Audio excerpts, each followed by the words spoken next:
I'm Josh Halpern, former U.S. diplomat, helping entrepreneurs sell to the billions of consumers overseas.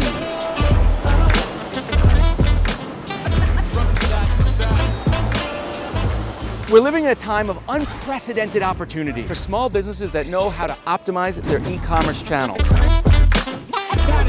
Find out how some fail, some succeed, and how you can leapfrog the competition.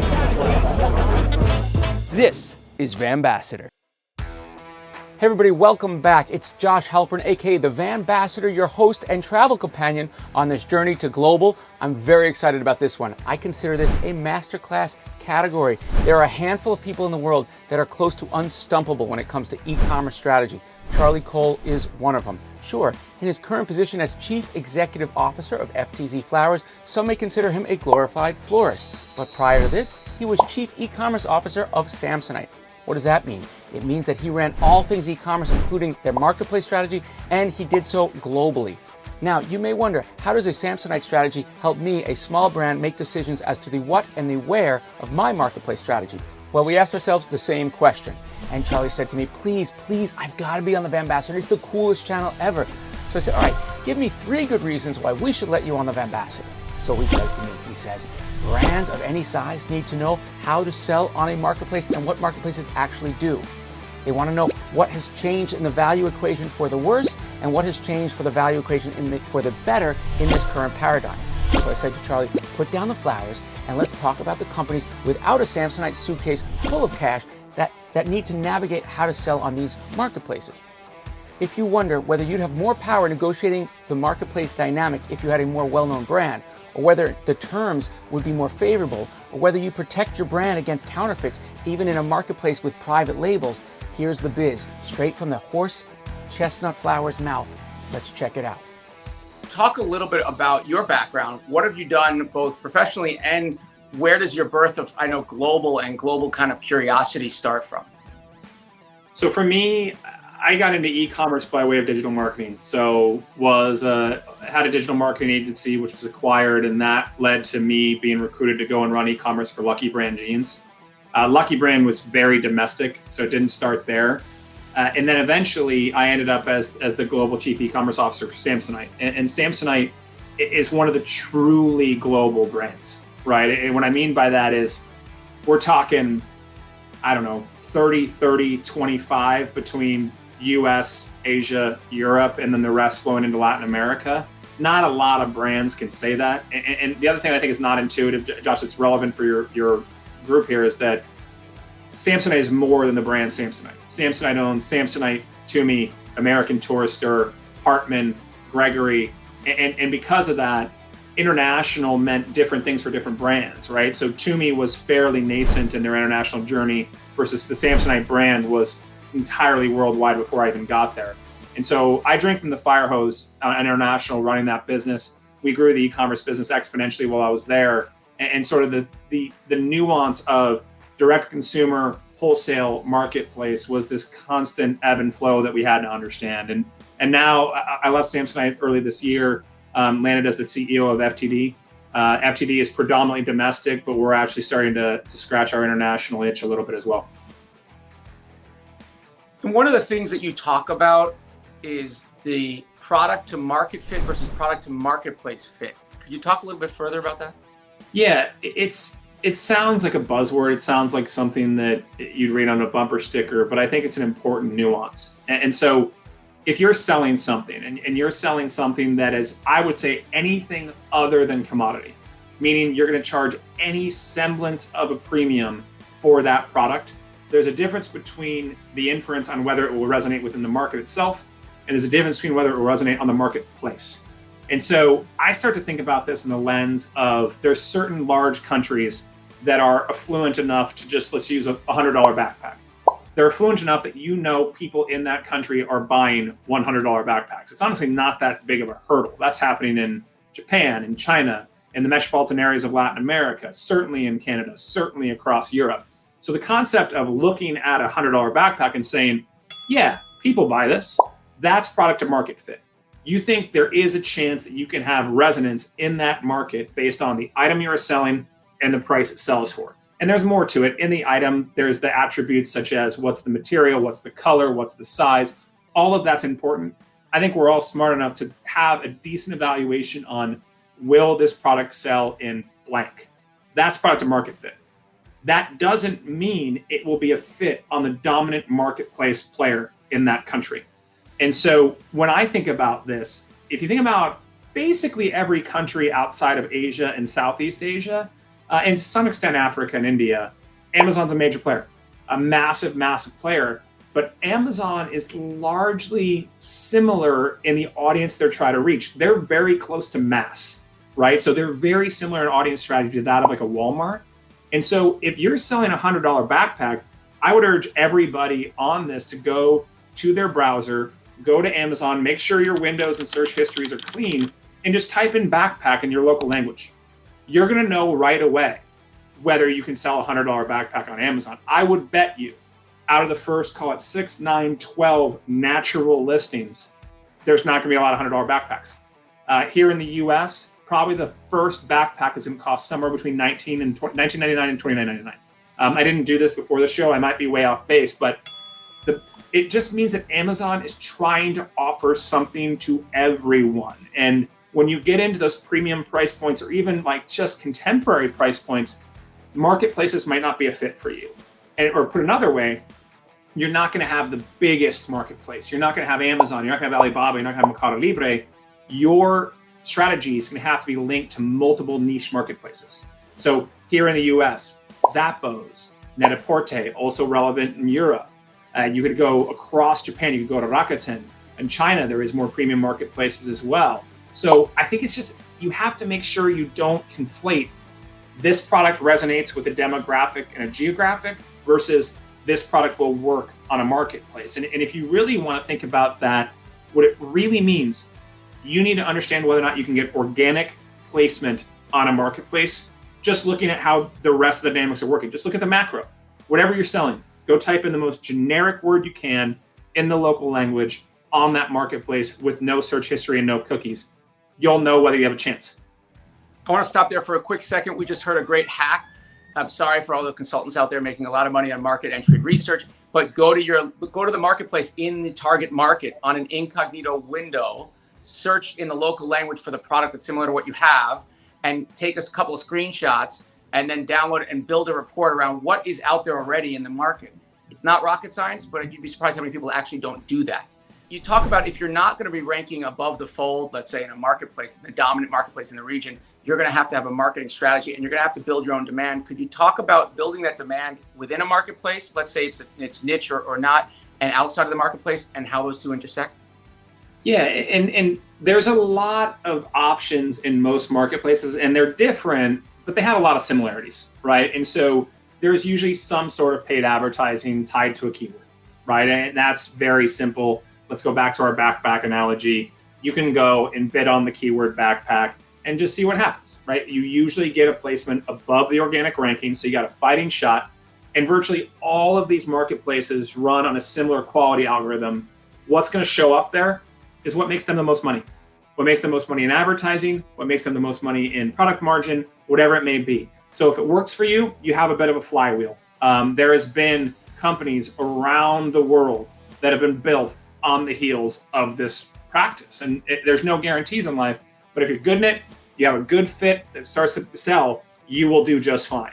Now, that tends to be the exception, not the rule. And this is where you can start to go down a rabbit hole of slightly more complex strategies. So you do the exercise, you're like, you know what, I know our product works in Japan. We're not a fit based on what I'm seeing on marketplaces. Now what? I think you have one of two options. You can go direct. Right? Spin up your own website, start selling it. You're still going to be faced with the same challenge of generating traffic. You're just going to have more bullets in the gun. You're going to have advertising on local social networks, advertising on local search engines, advertising with display, advertising with local radio if you want to. You're not going to be limited to those options that are given to you by the marketplace. You're going to have every bullet in the media gun that you could possibly fire. You're going to have more chance of success to, again, find that product market fit.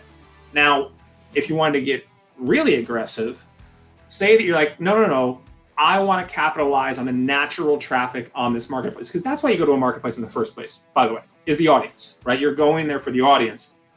Maybe design a product that fits based on what you see. So you have this $100 backpack, you go to the marketplace, you see that nothing on the first page is over $50. You might have to have a really frank conversation with your designer and your production team and say, if we want to get serious about Japan, we need a $50 product. Now, this has happened more often than you think. And I'll give an example specifically to our local domestic market in the US. If you go to Levi, if you search Levi's on Amazon, you're not going to find those Levi's anywhere else. It's called the Levi's Gold label. You'll see they're $19.99, $29.99, $39.99. That is a remarkably lucrative business for Levi's. But I guarantee you this conversation happened at some point in time saying, everyone, if we want to win on Amazon, our $100 jeans ain't going to hack it. And so I think this is where you don't have to think about this marketing as media. You can think about product as your marketing itself. It just means you might have to have a really hard conversation. And these are not conversations that are easy to have within brands. I guarantee you, hey, everyone, we want to make an exclusive product for Amazon. That was a hard conversation at Levi's because there's a lot of sacred cows in there, right? I mean, this is the Levi's 501. We can't put a new label on that. And then everyone says like, yeah, you're right. We should probably call it something different. But these are the conversations you have to have if your product doesn't have a natural fit with what you see on the marketplace within the category. And that's where you can kind of go down these two roads. I would say market it the old fashioned way and go direct, or make your product fit the marketplace as opposed to the other way around.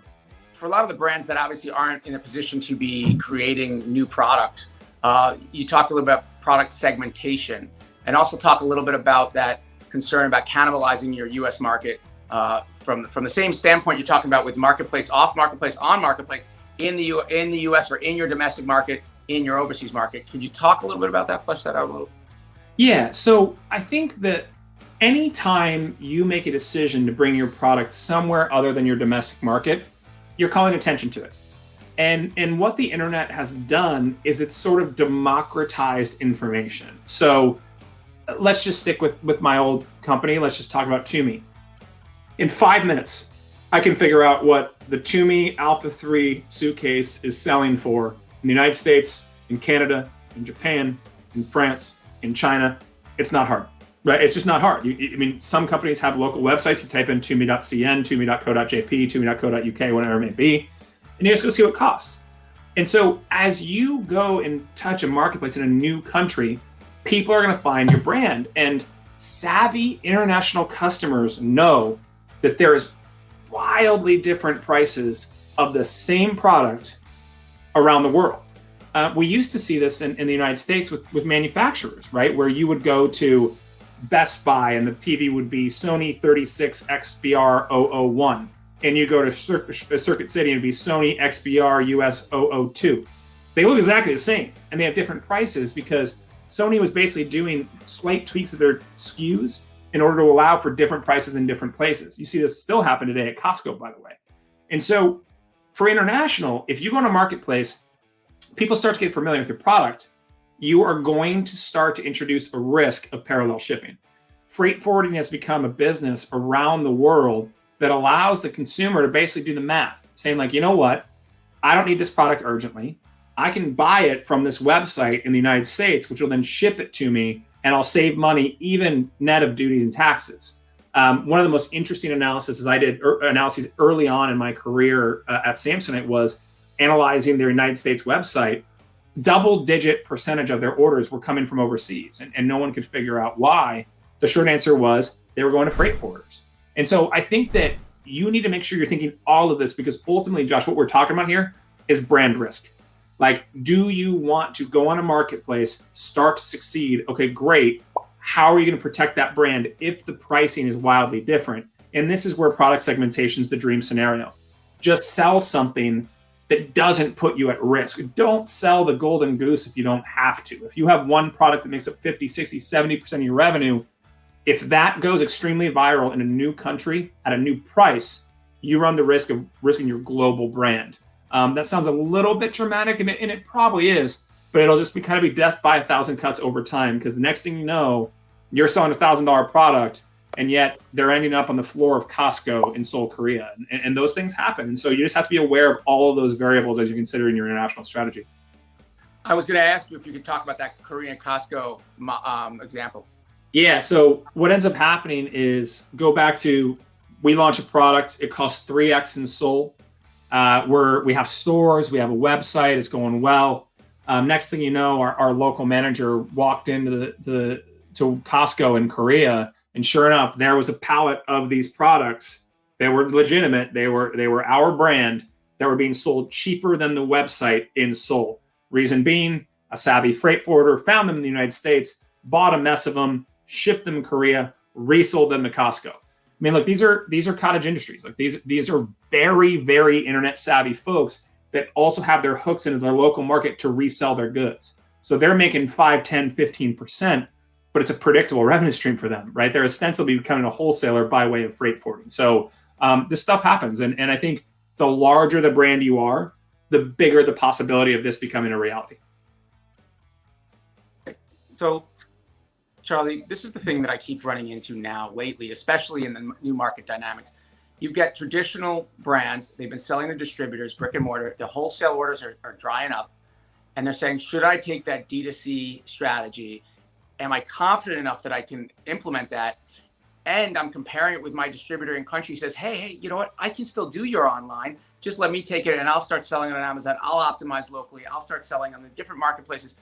What is your answer? How do you deal with that? What is the criteria you need to evaluate? Should I, could I, is it better for me to go D2C versus and abandon all of the historical relationships that I've had? That's a huge question. And I don't want it to take it lightly, but I do think you can take an analytical approach.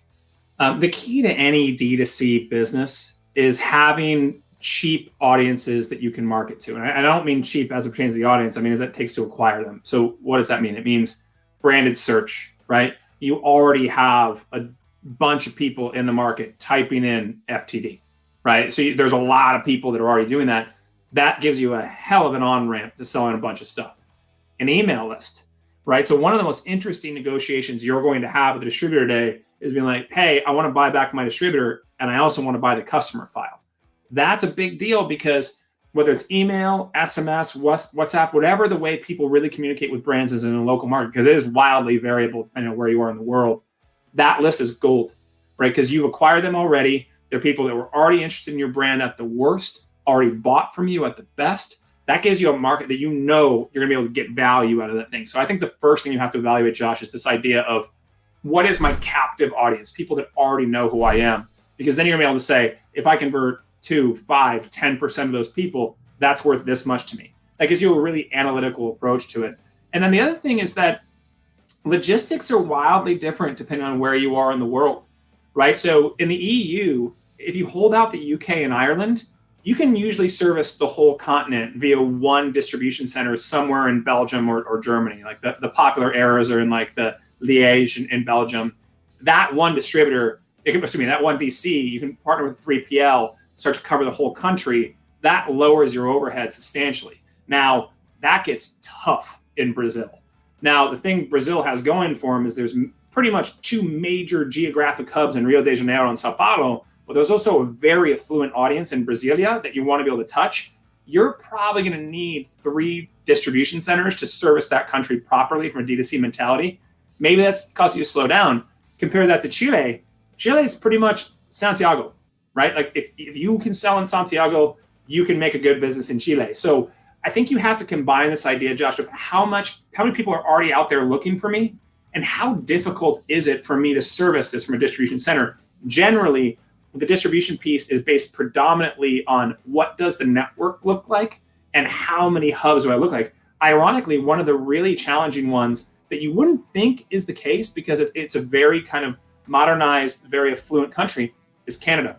You know, Canada has Toronto, has Montreal, and then it has Vancouver. That sucks. Like from a warehousing perspective, it puts a real challenge on it because ultimately what you're comparing yourself to are the other options for people to buy stuff in. And if you have Amazon in your local country offering 2-day delivery, and the best you can do is 5 to 6, you're fighting with one hand tied behind your back. So I think you really have to kind of consider this from a marketing perspective, like how much is it going to cost me for really to get a new audience? But you can't minimize just the good old fashioned overhead of distribution. And in a lot of countries, that can be prohibitive. But to answer your question, it's really hard, if not impossible, to answer. But if you had to kind of throw it out there, companies that are in a position to create a global direct-to-consumer vis-a-vis marketplace strategy, where should they put their inventory on a regional basis? I've heard things like LATAM put it in Uruguay. You've got the Netherlands for Europe.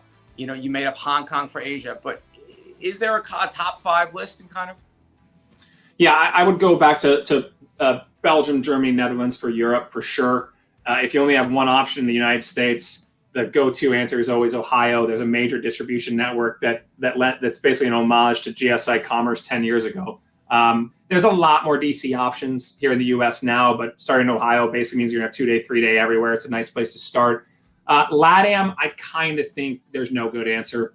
The obvious answer would be like pick somewhere you can service both Mexico and Brazil. That would lend itself to northern South America. The logistics, that means you're going to be doing a lot of air freight. It's probably still going to be extremely cost prohibitive. Southeast Asia, Singapore is a good option, but you're not going to get up to China with it. I think people underestimate how much of a flight that is. Again, a ton of air freight. Hong Kong's good, but I would say Shenzhen's better because there is a lot of free trade zones in southern China that you might have, depending on where you are in the world, it might save you some tariffs. And then I think Africa, there's only a few, well, let me back up. Middle East is pretty easy. UAE is the dominant. There's some business in Kuwait, Saudi Arabia. Turkey is going to be hard. You probably have to be there. North Africa, it's pretty much Nigeria or bust. I mean, Nigeria is going to be the majority of your sales in Africa, so I would go there. So a bit of a rambling answer, Josh, but hopefully that's helpful. It's extremely, your rambling answers are gold, so I appreciate it. As long as we're in it, could you talk a little bit about returns and I don't know if it's vis-a-vis marketplaces, but whether it's marketplace or not, the idea of duty drawback, and is that working for most companies, even smaller ones? Well, I think you almost have to bring that up in your initial consideration set as it pertains to profitability, right? So I make a joke all the time. My first job in e-commerce was in jeans, and that's a nightmare, right? You have washes, you have waists, you have inseams, you have extended inseams, shortened inseams, and the return rates are really high. Chances are that's a much harder business to go international with because of things like duty drawbacks, because of things like returns. And so you have to factor that into your initial calculation, Josh. Now, to me, the joke I made to my old CEO, Jerome, I got there and I was looking at the P&L. I was like, I don't know what I did, something right in a previous life, to fall into a business where we're selling a $400 product with a 3% return rate, right? So I think the way you have to think about this is just assume returns and exchanges are going to be a massive drawdown the higher percentage you are, and it's going to increase your complexity the more international you get. Yes, there's idiosyncrasies by region and country, but take this into your initial consideration set, right? I think it's much easier for a luggage brand to go international than it is a shoe brand, just because of the logistical realities we're in. So yes, plan for the idiosyncrasies of your local returns, but more importantly, make it a part of like your existing P&L structure as you're considering a market. Could you talk a little bit about channel conflict as it pertains to setting up those agreements early on? Is it still possible to get a distributor who says, yeah, I don't want online in my country. You can still have that. Yeah. I mean, yes, it's becoming less possible, but I think it's still possible. I think just being very candid about the battlefield, right? Like, so who's allowed to advertise on Google over branded keywords? Who's allowed to do retargeting off of people that visit the website? I think that the key here, Josh, is making sure your distribution agreement is a little overthought because you have to basically evaluate every advertising channel there is just as a starting point and divide up the world, right? Because the harsh reality of this is if you're my distributor and I'm direct consumer and we're both bidding on our branded keywords, we're hurting each other. All we're doing is diluting our bottom line profit. And so I think the most important thing is to basically like play a game of risk on the country, be upfront about it as it pertains to product segmentation, as it pertains to marketing, as it pertains to CRM, and the thing that everybody forgets about, promotion and pricing. Because if you are, the Michael Kors distributor in Singapore, and Michael Kors has got stores, Michael Kors has websites, they're not all managed by the same person, you have to align on pricing and promotion. And it's a small challenge. It's actually not that hard to do, but boy, oh boy, what a constant temptation. right? Like, because if you have this temptation, like, man, I really want to get this thing off my floor, I'm just going to mark it down 40%. My internet partner won't know. And so that lends into this whole new thing of governance, which is how are you going to make sure the other hand is kind of doing its part, right? And keeping its word. And so I think that's being very upfront about it, but them having the audit and tracking tool to make sure everybody's kind of doing their part is another complexity you have to allow for. But that's interesting, because we did speak to a law firm about MAP being illegal in certain markets, and do value, what is it called? Selective distributor something.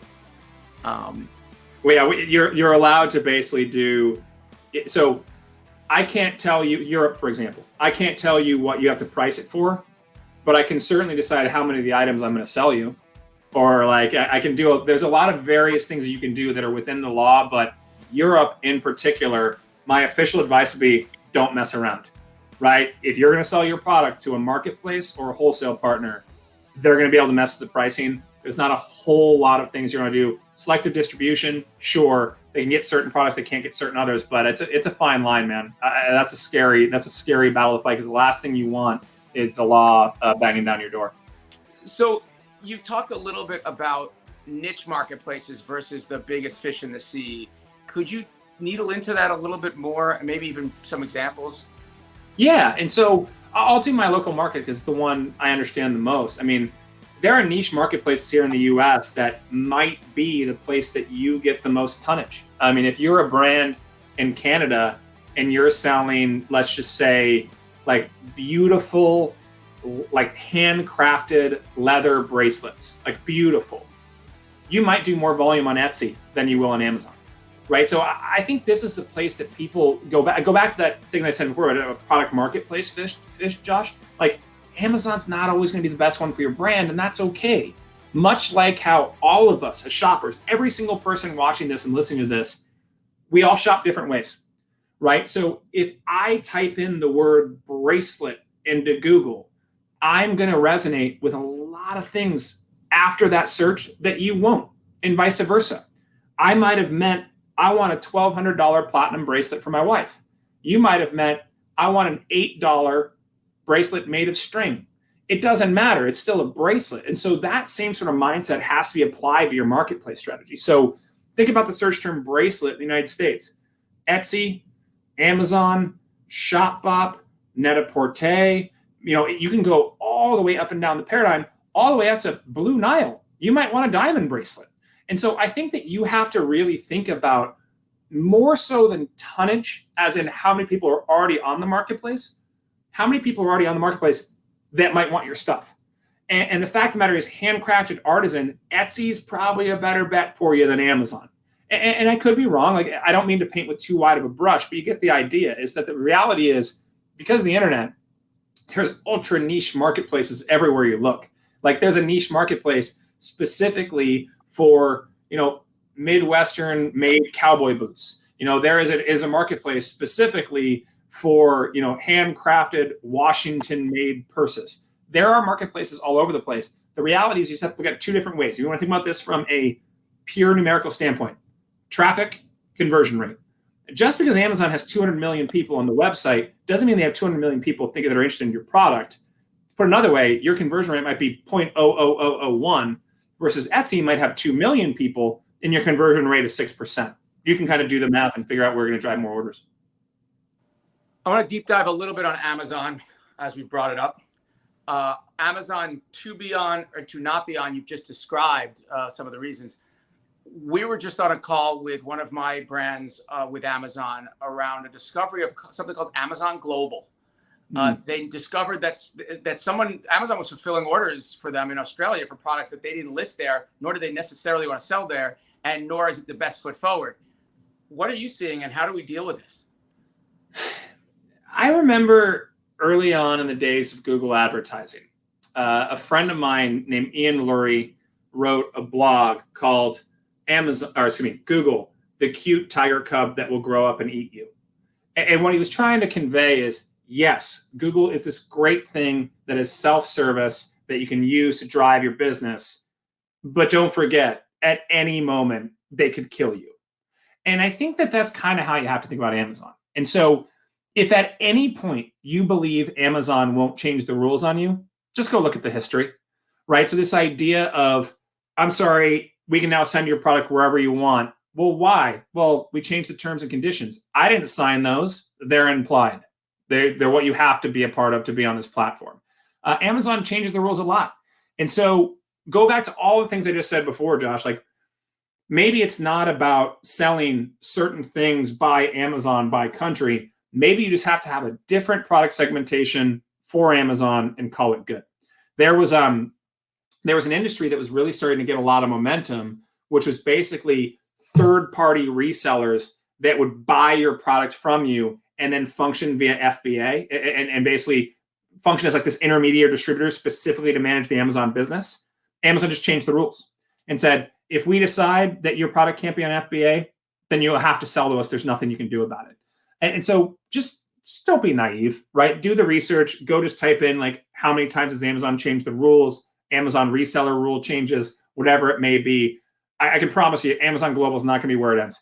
They're going to keep on pushing their luck because candidly, so far they've gotten away with it. And you know, we happen to be having this conversation, Josh, today where a CNN expose came out about Amazon Basics products basically being extremely dangerous. You know, there's a lot of corners being cut, both from a perspective of kind of fair competition as well as their own products. And there's the ultimate manifestation of where Amazon might try to bite you.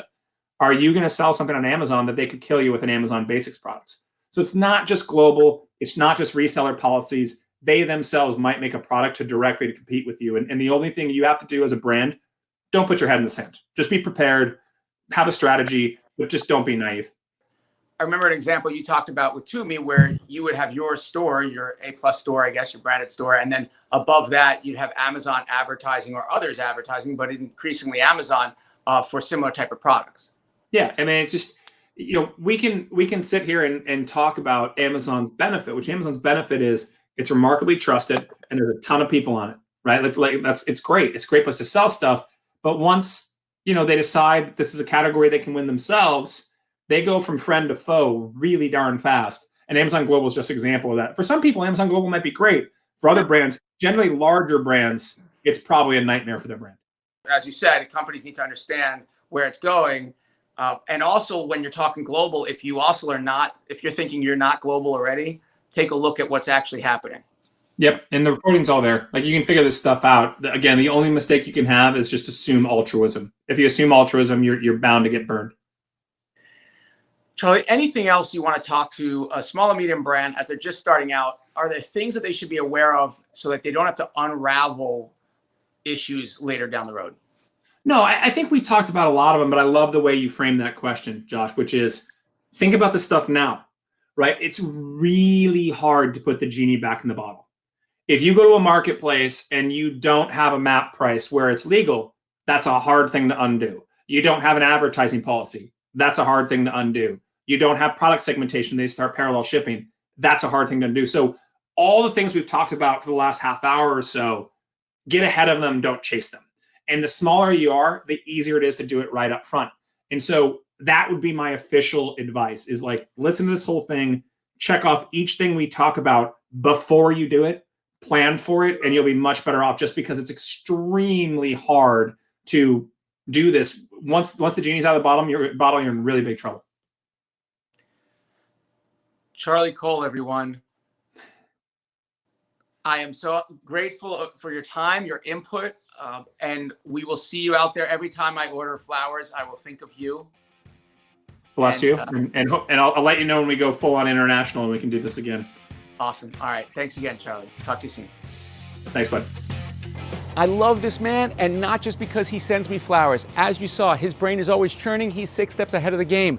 And what did we talk about? We talked about how you can control your pricing across marketplaces, how you can protect and grow your brand, how do you leverage marketplaces for distribution, and what are the key issues and challenges that small businesses face when they're going global through marketplaces. Subscribe, follow us to check out more amazing interviews from amazing masterclass people like Charlie Cole. We'll see you soon. Click on the video, subscribe, follow us so that you can stay local, go global. This is VanBassador.